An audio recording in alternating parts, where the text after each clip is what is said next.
নমস্কার বন্ধুরা, কেমন আছেন সবাই? আশা করি ভালো আছেন, আমিও ভালো আছি। আজকে আমি রান্না করব ডিম ভুনা।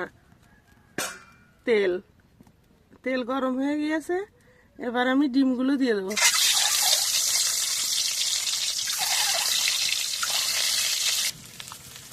ডিমগুলো আমার ভাজা হয়ে গিয়েছে, এবার উঠায় দেবো। এবার দিয়ে দেবো আলু। আলুগুলো খুব ভালো করে ভেজে নেব। আলুগুলো আবার ভাজা হয়ে গিয়েছে, এবার উঠায় নেব।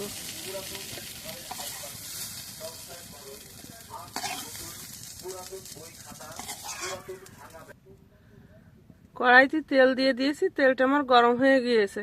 এবার এতে দিয়ে দেবো তেজপাতা ও জিরে। তারপর দিয়ে দেবো পেঁয়াজ বাটা, রসুন বাটা, জিরে ও ধনে বাটা আর শুকনো মরিচ বাটা।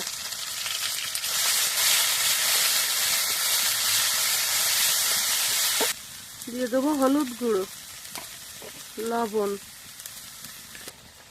মশলাটা আমার কষানো হয়ে গিয়েছে, এর মধ্যে দিয়ে দেবো গোটা রসুন ও পেঁয়াজ।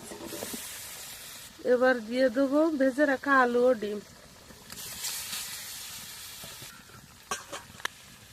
এবার আমি 5 মিনিট কষাবো ঢেকে রেখে।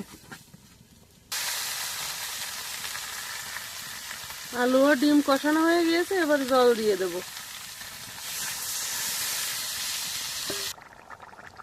ডিম বোনাটা আমার হয়ে গিয়েছে, এবার গোটা কাঁচামরিচ দিয়ে নামিয়ে নেব।